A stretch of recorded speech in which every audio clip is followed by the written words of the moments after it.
Greetings, fellow space travelers. Bionic Dance here, guesting in for this Friday's edition of The Breakfast Club. I used to be a regular official member, but it started getting in my way more than being a great opportunity, and I felt the need to bow out for people who could give it their full attention. No kick against the channel, that was all on me. Among the problems I was having was being stuck for a topic which I felt others would find interesting, about which I felt the need to talk, and which wouldn't feel like a "yeah, me too" rehashing of what had already been said.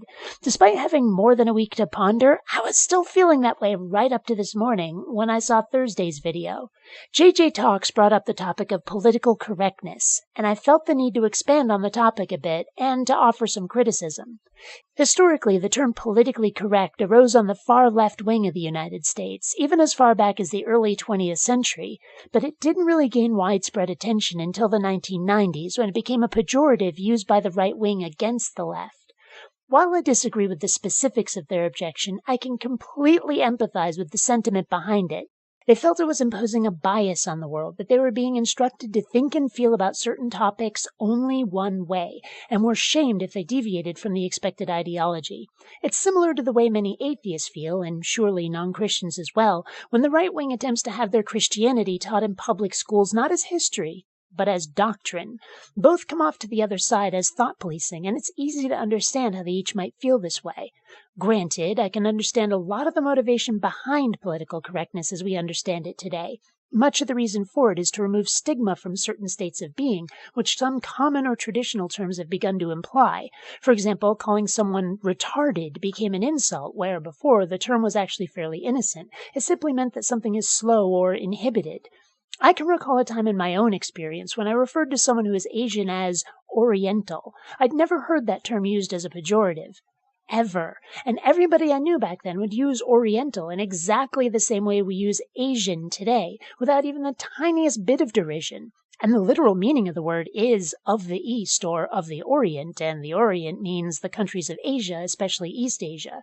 But I said it in public to refer to a human being, and was greeted by gasps and told in no uncertain terms that this shit is racist and I'm a horrible person for saying it. Not just thought police, now language police.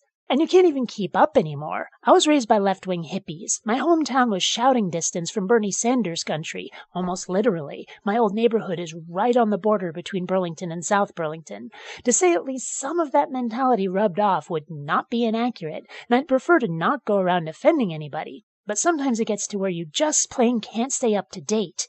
In JJ's video, she talks about how autism has somehow become a verboten term, that now you're supposed to say, on the spectrum.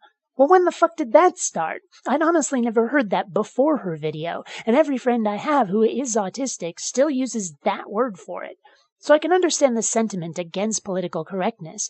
I'm against deliberately being cruel to people, and I can see how some language will do that. But bounds of reason. It's like how I actually agree in principle with a lot of what SJWs stand for, but their tactics make me want to have nothing to do with them. It's the same thing with humor. I love what you might call "you went there" humor, where the joke goes to some horrible extreme that you just can't take the apparent cruelty seriously. In a way, it's almost derisive toward people who might say such things in all sincerity rather than as comedy, a parody of their extremes. For example, I came across this meme recently. Dark humor is like a child with cancer. It never gets old. My reaction? Oh, that's horrible and I love it! It was on a Facebook thread where someone asked what subjects you can't joke about. And I think you can joke about any damn thing you like. In case it isn't obvious, I play Cards Against Humanity without a scrap of shame, and most people I know make their goal to be as nasty as possible when playing. It's a chance to turn off your inhibitions without recrimination. It's cathartic. And I think we all need that from time to time. It's like when you find that right-wing politician who seems all button-up, prim and proper in public, but behind closed doors he's in French maid outfits and being hit with paddles by his intern before giving oral sex to a hamster. He clearly needs an outlet.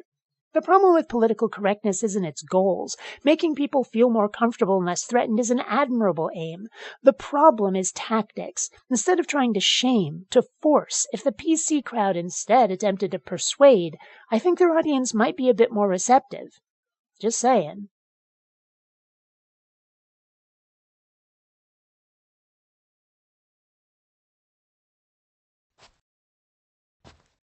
You're still here? It's over. rate the video, subscribe, and close the window. Go.